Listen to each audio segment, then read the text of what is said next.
Welcome back to Les Schwab Tire Center's Outdoor GPS, presented by Fisherman's Marine and Outdoor. Now it's time for your weekend tech tip, brought to you by Chevy Silverado. It's the Chevy Silverado Tech Tip of the Week, and we might do a couple segments of that. We're here with Bill Rivas from Millennial Baits, and so many different ways that we can utilize, well, coon shrimp and prawns and different products to be successful. And you brought in a couple that I was completely unaware of, and we'll get to a couple of the other ones here in a bit. So first things first, you're known for your coon shrimp. We'll get to the other ones in a second. The number one question I get is how to rig it right and what would be the situation to use it in. Now, I know that you brought in some doctor gloves, so if you want to show us, you can do it right here. Yep. But which is going to be your first one that we have here? You got a spin glow. Yeah, let's start with that one. Okay, we got a spin glow, which I would say is probably the most common rigging. Looks like two aughts or maybe size ones. What are these? Those are 1/0s. 1/0, yep. Okay. Fixed, it looks like. And then, of course, he's got two treble hooks, which for some of you, you've seen that before, behind a 360 setting that we've done before. And then another one here with the spin glow. Looks like a size 2 with a treble hook behind that. So would you call these the 3 basic riggings that you use as far as combinations of hooks? Yes. Okay. Yep.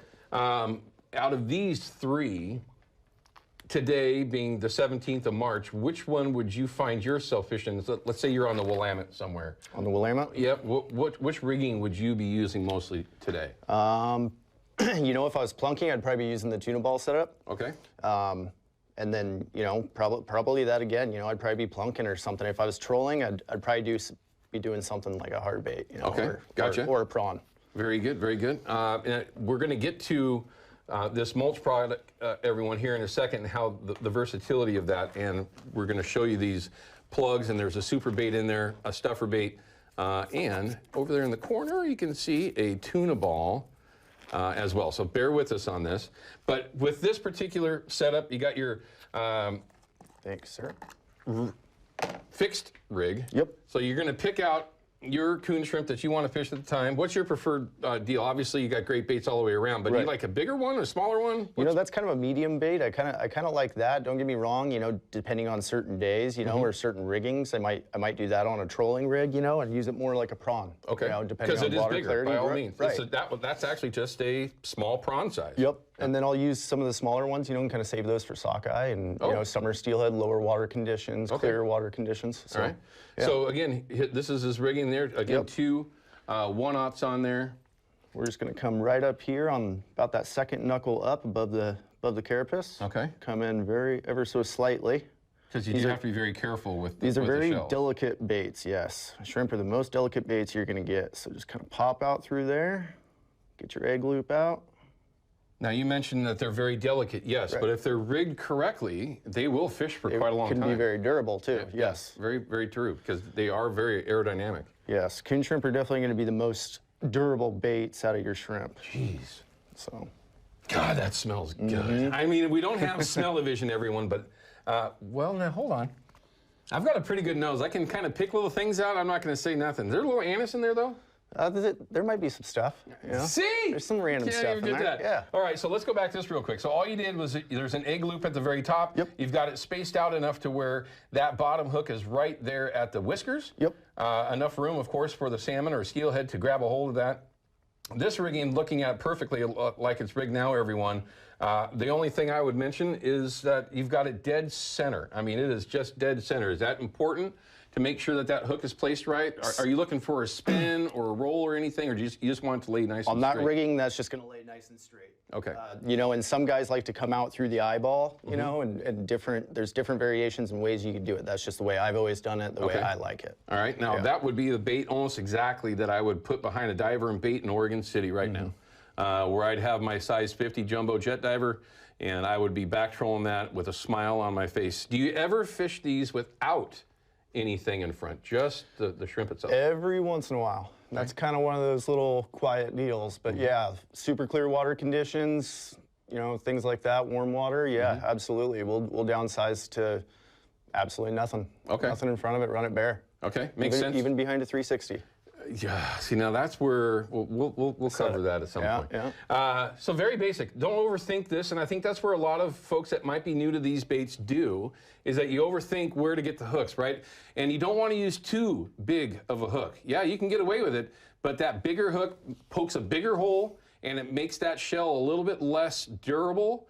So, you know, just keep that in mind. I'm not saying use the smallest hook that you can get away with. I'm just saying think about hook size. Okay, so another one. Before we get to the tuna ball, this is another one. You got 2 treble hooks here. How would you set that up with a coon shrimp? Absolutely.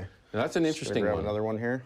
That's one that you might see, at least we've shown it here before, with 2 treble hooks behind a 360. Is that what you would do there, or is that one set up a little bit different for this is fishery? this is for what I do behind a 360, and honestly, this is the same as my fall rig as well. Okay.